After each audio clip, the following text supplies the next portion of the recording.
How you doing, brothers and sisters? How you doing? How you doing? How you doing? Your brother Tony is in the house. Come on in. It's that dinner time. Come on in. Come on in, so I can give you some of that good food for your soul. It's hot and it's prepared for you. But when you sit down at the dinner table, my brothers and sisters, keep in mind that we may have some guests that's coming in. So if we're gonna have some guests coming in, make sure that you have some room for them to sit down and get some of this good food for the soul. If this is your first time at the dinner table, allow me to introduce myself. My name is Tony M. Toomer, and I talk about relationships. When I talk about relationships, I basically talk about relationship basically from a biblical point of view. When I say biblical, I strongly believe in the position of Genesis. In the book of Genesis, God had a unique relationship with the man. He had a unique relationship with the woman. He represented the woman to the man, and in the presence of God, the man Adam said, in regard of Eve, bone of my bone, flesh of my flesh, I should call a woman because she came from man. That's the position that I come from. So, any of you that come and sit at the dinner table, I'm clearly letting you know my position. I believe in God's position by the man and the woman. That's what I stand on. I believe what God have gotten written in the book, the Bible. Okay.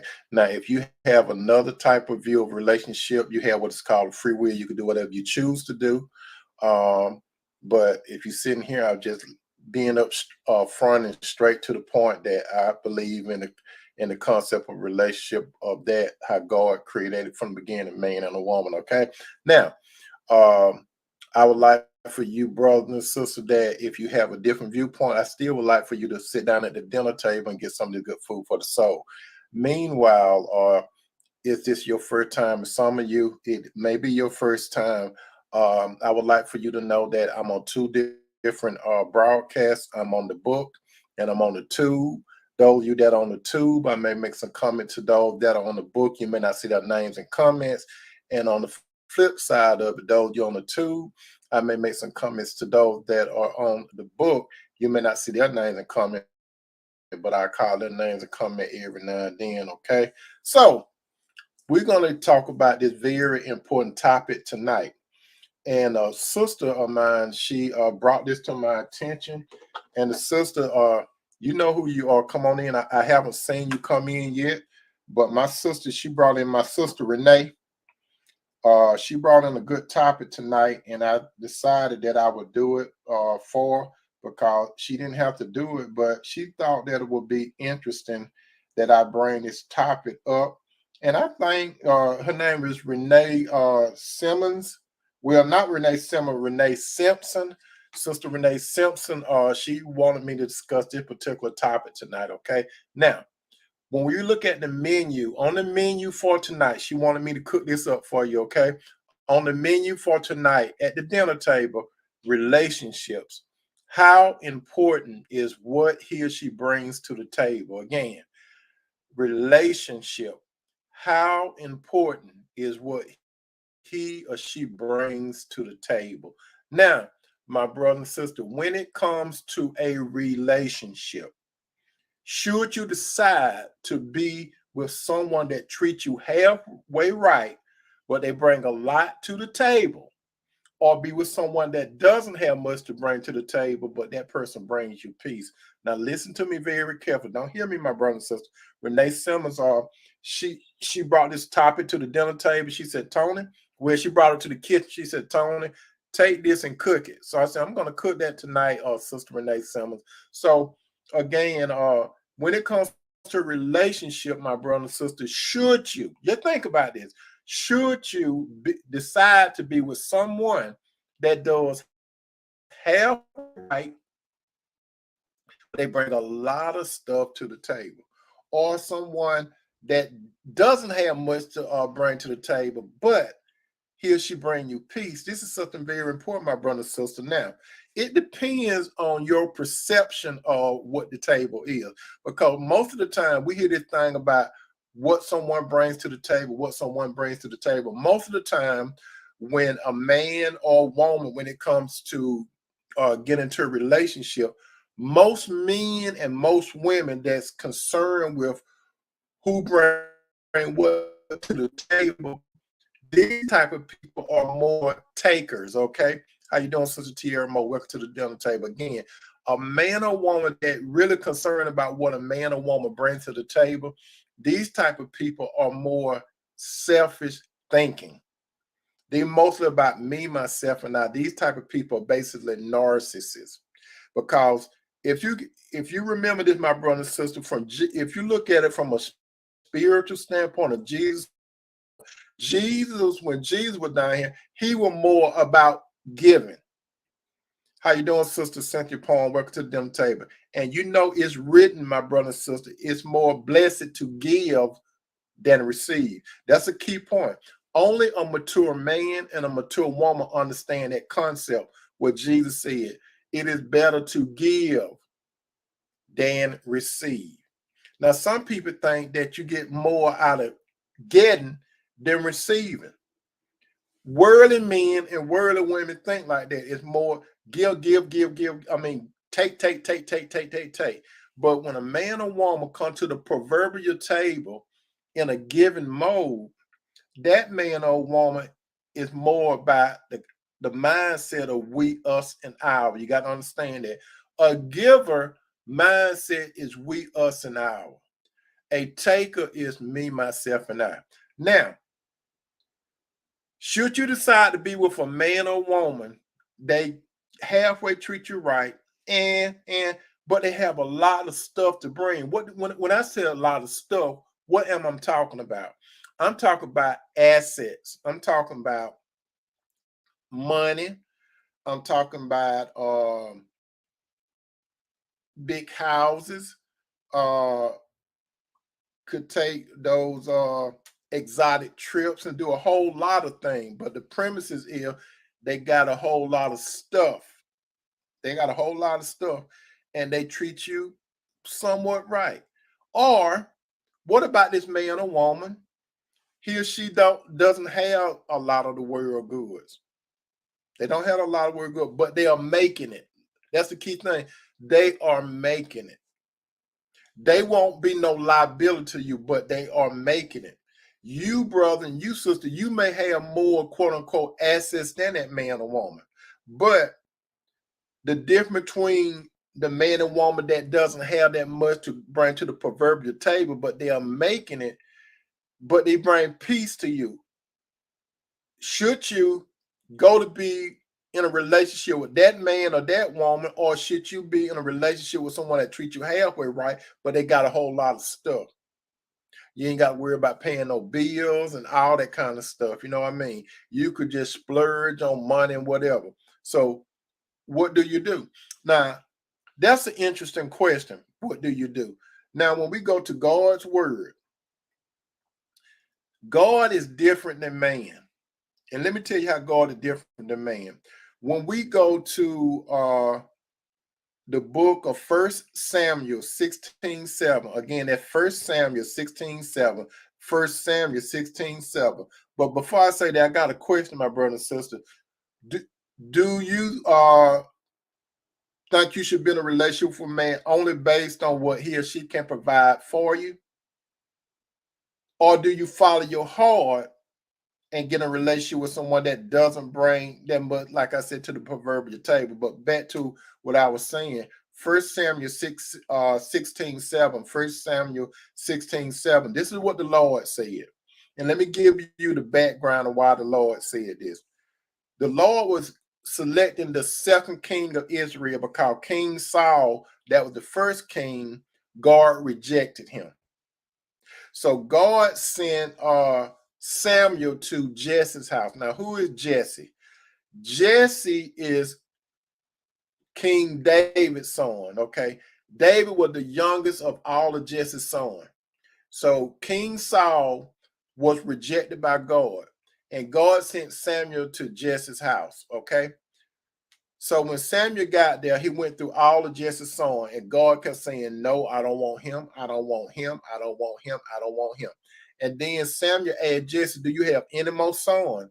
And then he said, yeah, David, he out there with the sheep. Then Samuel told Jesse, go get him. So they brought David, the youngest one, the misfit one, into in front of Samuel, and God told Samuel, that's the one that I want. Now, why did God say that's the one that I want? You see, when Samuel looked at Jesse's other son from the eldest to before he got to David, he was looking at how tall the man was, how robust he was, and everything. So Samuel, from a man standpoint or a human standpoint, he was looking at stature, okay, looks and built and all that kind of stuff. But what did God say? Again, in 1 Samuel 16:7, it said, but the Lord said unto Samuel, look not on the countenance of the height of his stature, because I have refused him. For the Lord seeth not as men see. For men look on the outward appearance, but the Lord look on the heart. Listen to it again. It said, the Lord said, look not at his countenance or his height or his stature, because I have refused him. For the Lord seeketh not as men seek, but man look on the outward appearance, but the Lord look on the heart. So, my brothers and sisters, let me tell you this. When it comes to getting into a relationship with a man or woman, now it's nothing wrong if a man or woman have the world stuff. It's nothing wrong with it. It's about how that man and woman think. Not only about how that man and woman think, the most important thing when it comes to a relationship, my brother and sister, is whether or not that man or woman have a lot of stuff or not, assets and stuff. The most important thing is, does that man or does that woman have a relationship with God's son Jesus? That's the number one thing, my brother and sister. If you're looking at what a person going to bring to the table, the most important thing when it comes to a relationship is the relationship itself, okay? So I know a lot of men, they look at how a woman look and how she built and how fine she is and stuff like that, and then if she got some stuff to go with it, that's all well and good. But then a lot of women, they look at what a man got. I mean, does he have money? Does he have this and that? You know what I mean? That's how a lot of women look at men, from what they got, how they look and what they got. And men do the same thing. But a man and a woman that size a man or woman up based on what he or she has, these people are not wise. They're not wise, they're foolish. Because even God's word in the Bible basically says something like this. A man, and I'm paraphrasing it, a man is not basically sized up based on his possession. That's not a man. You see, the world look at a man based on how wealthy and stuff he is, okay? Based on stuff. But stuff does not define a man. Stuff does not define a woman. Now, if you're in Ford magazine and stuff like that, and you want to be the who's who, and you want people to talk about you, the richest man or the richest woman in the world is consumed with that kind of stuff. But it's more important about a man or woman that have a relationship with God through his son Jesus. So if a man and a woman have a lot of stuff coming to the table, I understand, my brother and sister, that you want some of the world things, but you see, the most important thing when it comes to a relationship, if a man or a woman if you meet a man and a woman, sister and brother, that could carry his or her own, and they may not have a whole lot of things, but the thing about it, does that man or does that woman bring peace to your life? That's what you got to understand, my brother and sister. That comes with maturity, okay?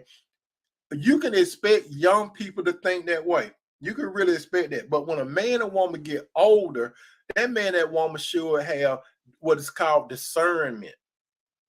Because you see, what you got to understand, my brother and sister, whatever a man amass in this life or whatever a woman amass in life, if the day that man or woman die, whose stuff will it be? Whose stuff will it be? You can't take it with you. And let me tell you all something. I don't know whether you all ever heard it before, but Denzel Washington, I don't know whether he's the author of this statement, but Denzel Washington said this. He said, I never seen a U-Haul behind a hearse. Now listen to what Mr. Washington said. I never seen a U-Haul behind a hearse. What is he saying? When a man die or a woman die, whatever things he or she have, it's not going to the grave with them. People going to be fighting or whatever over it. It's not theirs. As a matter of fact, when a man and woman is living, whatever thing that God give a man or woman, or Satan give a man and woman stuff too, if they into the world. But let's say if God give a man or woman something, the most precious thing that a man or woman can get from another man or woman, let me tell you like this, brother, the best thing God could give to you from a woman is the woman herself, a good woman. And the same thing, sister, the best thing God could give to you from a man is a good man, the man himself, not the things that come along with it. Now, if a man or woman have things, all well and good, but you should focus on that, because you could lose a whole lot of things just like that. Look at the story of Job, and you are familiar with Job, right, in the Bible. Job is a man that lost everything in one day. You know why he lost everything in one day? Because Satan went in front of God and told God, this is how it went. The sons of God will meet God in heaven, right? And then Satan came there. Let me tell you, brothers and sisters, something. Satan still can go into heaven. A lot of you all didn't know that, right? But it showed that Satan still had access to heaven, even though he was kicked out.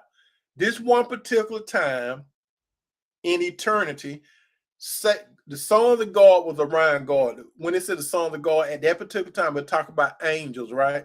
And then Satan came up there. God knew he came up there for a reason, right? So God asked Satan, what you been up to? And he said, I've been going to and fro, up and down in the earth. And God said this to Satan, have you considered my servant Job? Now, why did God call out Job's name? He already know why Satan was there. And then Satan told him the only reason why he worshiping you, because you done gave him all that stuff and you got a hedge around it. What does hedge represent? He got angelic protection. He got God's protection. So he said, if you move your hand away from him, he will curse you and die. So God gave Satan limitations of what he could take from Job except for his life. You got to understand that. But Job lost his children in one day. He lost his wealth in one day. He lost his health in one day. One day. And this man was very rich. He had it going on. He was very, very rich. But all of it got taken away one day. Satan did it. But Job still did not curse God. He was a good man. But God restored it. See, the point about it is Job was a good man with stuff. He happened to have stuff, but that one would define Job. So what does define Job? His integrity. He was a good man. So that's what's more important. Brothers, when it comes to a woman, you got to understand that since most men, you into looks and all that kind of stuff and how a woman shaped most of the time, and if she got some stuff that comes along with it, a lot of the worldly men, you think like that. Those of you that call yourself high value men, I hope I ain't talking to none of you Christian brothers, but a lot of guys that call themselves high value men, do not ever, brothers, concentrate on whether a woman got a PhD, whether she a CEO at a Fortune 500 company, or she got her own stuff. That's that woman stuff.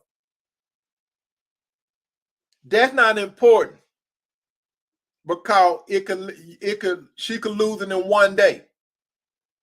And brother, don't get hung up on how a woman looking, how she's shaped.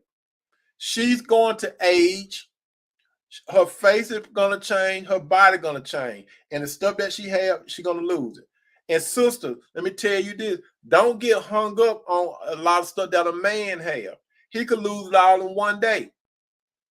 Then, because a lot of women, look at what a man got, his stuff, instead of the man. And that's a lack of maturity. That's a lack of a man and woman using wisdom. Because you got to understand, my brother and sister, being in a relationship with a good man or good woman surpass a man and woman that got a whole bunch of the world stuff. Now, if the Lord bless a man and a woman that comes into your life with stuff, all well and good. But if they don't have a lot of stuff, that's all well and good too. But that man and woman that could come into the relationship and you all could build. You could build, my brother, with a good woman. Sister, you could build with a good man. Brother and sister, don't run after someone because of wealth. You know what the Bible say? That the love of money is the root of evil. It said the love of money. You can like money, but don't love money. Money could buy a whole lot of things, but money cannot buy love. It cannot buy love. It's better to be with someone, my brother and sister, that have peace. They have the peace of God when they come into the relationship. You understand? Opt to be with someone that bring you peace. Because if a man and woman don't come to you, bring a whole bunch of stuff to the proverbial table, you don't know what God gonna bring into your relationship. You don't know. The only thing you can see is what's going on right now. You don't know what God gonna bring along with that person down the road because you can't see it. And that man or that woman could be part of your blessing, especially if God engineer and orchestrate the situation where that man or woman come into your life. You understand? Because brother and sister, you know that the Bible clearly said a man that findeth a wife, findeth a good thing, and obtain favor from the Lord. I want to ask you this. Let's go all the way back to the Garden of Eden. When Adam met Eve, let's just think about it. Sister Tara said, I will have someone who I can build with and have peace instead of someone who has a lot of money and being miserable. Amen, sister. Amen. Let's go back to the Garden of Eden. When God brought Eve to Adam, listen to this very carefully. When God brought Eve to Adam, what did Eve have? Think about it. When God brought Eve to Adam, what did Eve bring to the table?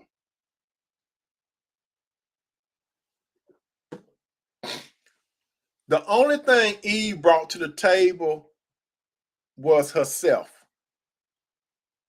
Just think about it. Just herself. God brought Eve to Adam, just herself. And the thing about just herself, Eve, it was what was on the inside of Eve. She had the spirit of God inside of her. That was the priceless thing about Eve. And her and Adam were to build together. Because what did God tell Adam and Eve together? He said, I want you all to reproduce and multiply. That's what he told them. And then he said, I want you all to have dominion. And when he told Adam and Eve that together, that meant that they were supposed to work together and build together. Because God was going to provide everything else for Adam and Eve. You got that? They was already in the world. When God created Adam, he had created everything. When he brought Eve to Adam, everything was in place. And God gave them one boundary, and you all know what that boundary was don't eat from the knowledge of the tree or the knowledge of good and evil. Other than that, Adam and Eve, they had limited resources on everything. God was going to provide for them. They had a home, God provided for them. They had things to eat, God provided for them. When you look at it from the outside, when you look at it from the inside, Adam and Eve, they had peace. You know why they had peace? Because both of them separately had a relationship with God. Adam had a unique relationship with God before Eve came into the equation. Eve had a unique relationship with God before she met Adam. Adam was asleep. You understand? Adam was asleep. So Eve had a special relationship with God before she met Adam. Adam and Eve had a unique relationship with God separately. Then God brought them together. And that's when God told them to do how to do things together. They were to reproduce and multiply. It took the man and the woman. And then God told them to have dominion over his creation. That was the man and the woman. They were supposed to do this thing together because God owns the world. So he was going to provide. The same thing, my brother and sister. You, brother, you're not Adam. Sister, you're not Eve. But God will provide for both of you. God wants you to build together. And the best thing about a relationship, brother and sister, is if you have peace. Like Sister Mo said, she would rather build with someone and have peace instead of someone with a lot of money and be miserable. You understand? How you doing, Sister Renee? Welcome to the dinner table. As a matter of fact, those of you that came to the dinner table, Sister Renee Simpson gave me the recipe for the dinner tonight. Relationship, how important is it? How important is what he or she brings to the table, basically. Thank you, Sister Renee Simpson. So, brothers and sisters, understand this. I would rather be, listen to me, I would rather be, if Cinderella was not in the picture, but she happened to be in the picture, but if Cinderella was not in the picture, she looked nice though. That's a beautiful looking woman when you look at her. But if Cinderella was not in the picture and God brought a woman to me, you know what? She may not look that nice. She may not be shaped that nice. She might be carrying her own, but I'd rather to have a woman that bring peace to me than a woman that look good and all that, but bring misery to me. A contentious woman. I'd rather have a woman that bring peace. Now, to tell you the truth, my brother and sister, I have dated some women that have a lot of stuff. I have dated women, some women, when you look at stuff, I have dated some women that got 3 or 4, when you look at money, they had 3 or 4 light years more money than I did. They had more assets than I did. But that did not captivate me. It looked good, you know. I'm not saying that what they had, it was nothing. I mean, that was those women's stuff. It wasn't my stuff. That was their stuff. But their stuff did not get me to say I do. You understand? The stuff that they had did not make me say I do to you. That was those women's stuff. Some men get caught up with women with stuff. Like a lot of women get caught up with men with a lot of stuff. What happened when they don't want to share their stuff with you?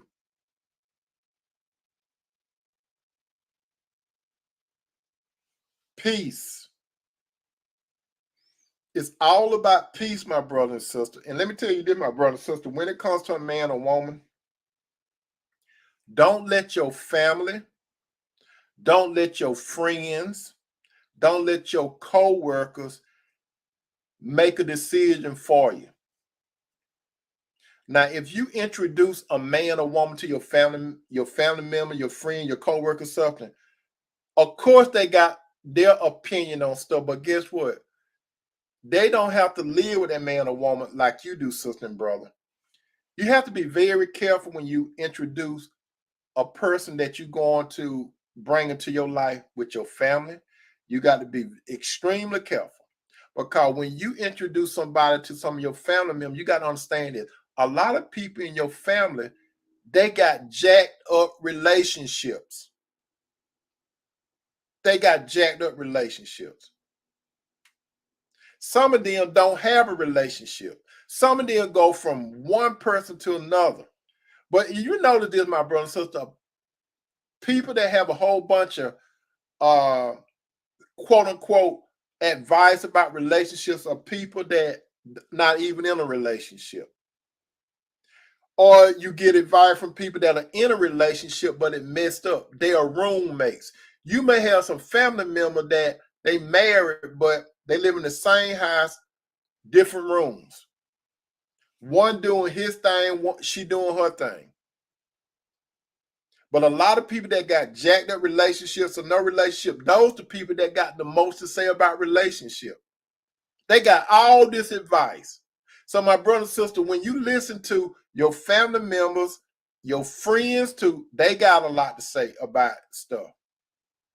Now let's talk about your friends, my brother and sister. You introduce, let me tell you how it goes. And this is how men, a lot of time, men do it, you sisters. So I'm going to give you a glimpse into how a lot of men do it. A lot of men, when they introduce a woman to their guy friends, you know what their guy friend be doing? They be looking at how the woman look and how she shaped.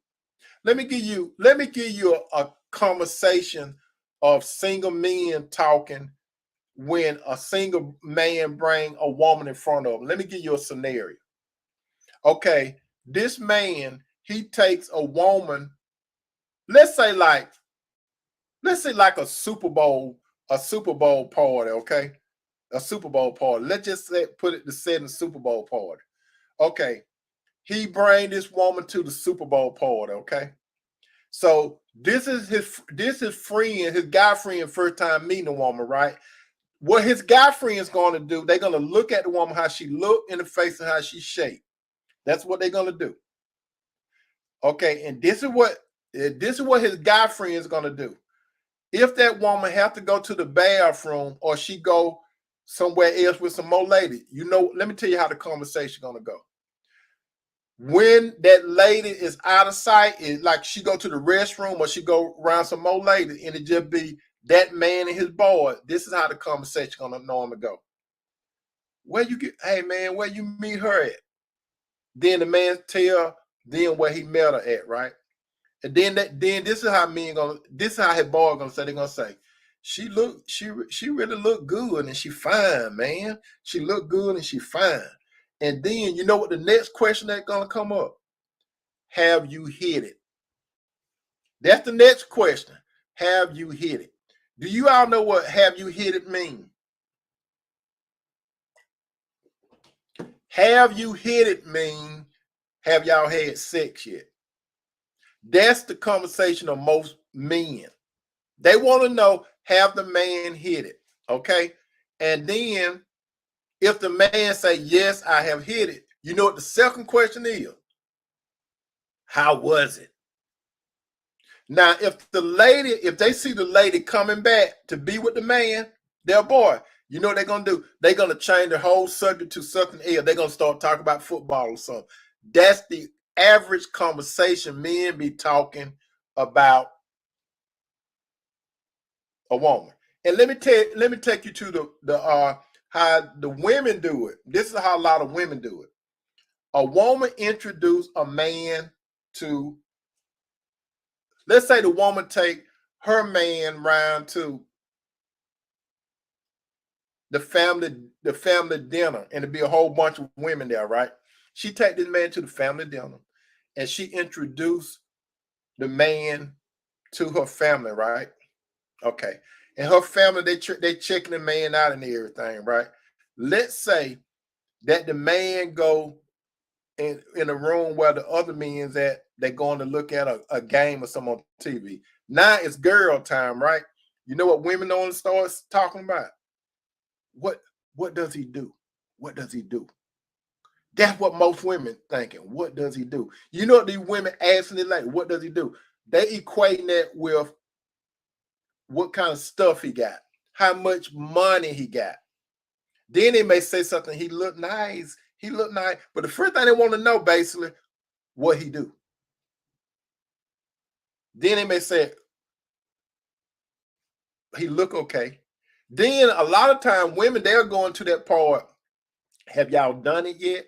You see, that be the conversation, that be normally the first conversation question with men. That might be the second or third question with a lot of women. Have y'all did something yet? You know, and those type of questions, my brother and sister, they are very shadow, empty questions. Now let's go back to the scenario: a man taking a woman to meet his guy at the football, the Super Bowl party. Let's say if the woman walk out, we're gonna take it to another position. The woman go out. I guarantee you, not one of his boys gonna say, "Does she have a relationship with God?" None of his boys gonna ask him that. Now let's go back and take the scenario to a woman introducing this man to her family member, and then when the guy leave and she with her family, the female, none of them ain't no hard to ask her, does he have a relationship with God? They ain't no ask that.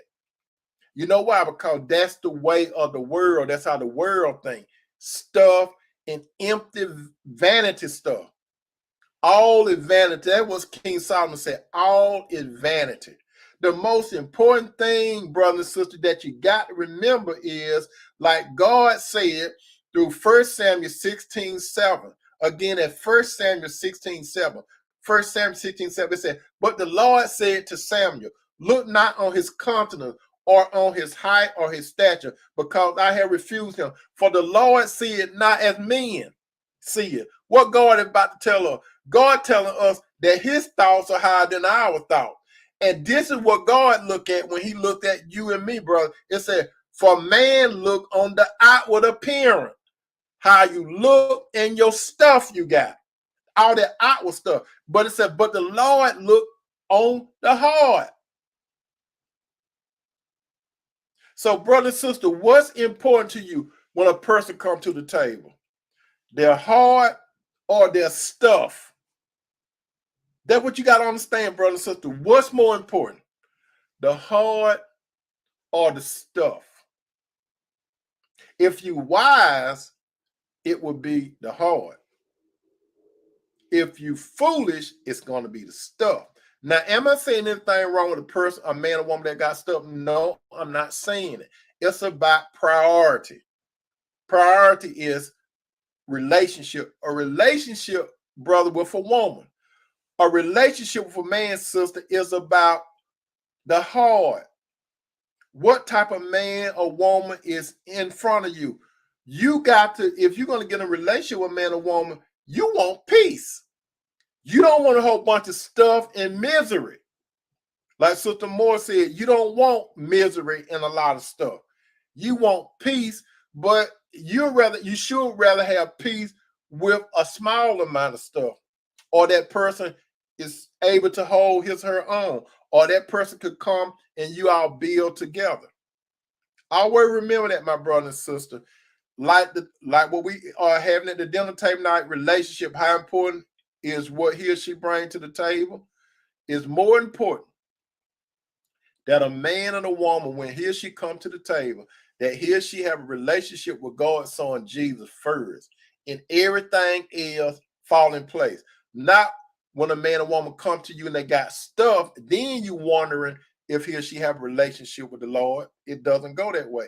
It shouldn't go that way. But most men and women, they're going to opt for the stuff. And that's why it's so many relationships right now, my brother and sister. The man and woman, they got with a man and woman based on what they have or what they think that person could do for him or her. Most relationship that you see, it's about what that man and woman got. That's basically what it is. It's worldly stuff. And a lot of stuff that a man and woman bring to the relationship, God don't give you everything. Satan can give you everything. Just like Satan tempted Jesus. Say one of the temptation that Satan tempted Jesus, where he said, I give you all of this. I give you the world if you bow down to me. He tempted Lord Jesus with that. Lord Jesus passed that test. You see, what was more important to Jesus was his relationship with God the Father. You see how Jesus chose what was more important? Jesus chose the relationship more than the stuff. You know why Jesus chose the relationship? Because that wasn't what Jesus was all about. Jesus was about pleasing his Father and having peace with the Father. Because you know what else Jesus knew? Jesus knew that this world, as we see it, is going to burn up. So my brother and sister, listen to this. Everything that you could see and touch in this world is going to burn up. What profit a man that he gain the world and lose his soul? Answer that question. What profit a man, or it could be a woman, they got the world stuff. And a lot of you brothers and sisters, you know about this. When you see people on the media, a lot of time they're gonna say people that got they want to use this thing billionaires, right? There's nothing wrong if a person is quote unquote a billionaire. But let me tell you this: the world or the media want you to think that people that got stuff, they are the smartest, they the go-getters and everything. They the movers and shakers, not necessarily so, because it could be a billionaire, but Satan is fawning them. Satan giving them everything. So don't get impressed with stuff. Don't you know, my brother and sister, that a lot of people that got a whole bunch of stuff, they're not happy? They're not happy because you know what they think about? They think about not losing their stuff, and they think about getting more stuff. But they're not even thinking about their soul. Jesus had a comment about that. Jesus said that it's more harder for a rich man to get to heaven than a camel can go through a needle. You know that Jesus said that? Jesus not saying a rich person can't go to heaven, but he says it's harder for a rich person to go to heaven. And then he compared it through by a camel going. He said that it's easy for a camel to go through the eye of a needle than a rich man to go to heaven. Now, he's not saying you can't be rich. He's not saying that. But he's just saying something to let you think, my brother and sister. Everything that you can see and touch, my brother and sister. Because let me tell you this. You could be with a wealthy man or a wealthy woman, my sister and brother. But guess what? You looking good in front of other people, but you miserable how that man or woman treats you. You miserable. At first, they seem like they were going to be good because of the stuff. All that stuff that was shining. It's going to burn up. It's going to burn up one day. It's going to burn. A relationship with a man or woman of God that bring you peace, that's what you should strive for. That's what you should see what that person brings to the table. That's what you need to do, my brother and sister. I hope that you all enjoyed this dinner for tonight, my brother and sister. I hope that you did. Relationship, how important is it what he or she brings to the table? I hope you got something out of it. If you have any question or comment, go ahead and put your question comment in the comment box. If you do not, you could package some of this good food for the soul and share it with some more family members or friends, or you can get back to it later on, okay? Just remember this, my brother. The fact is, strive for peace instead of stuff. Look at it from God's point of view again. 1 Samuel 16:7. But the Lord said to Samuel, look not on his countenance or the height or stature, because I have refused him. For the Lord see it, not as men see it. For the man looketh on the outward appearance, the stuff, but the Lord look on the heart. What make that man and woman tick? I love you, brother. I love you, sister. C'est la vie. Peace out. You're welcome, Sister Renee.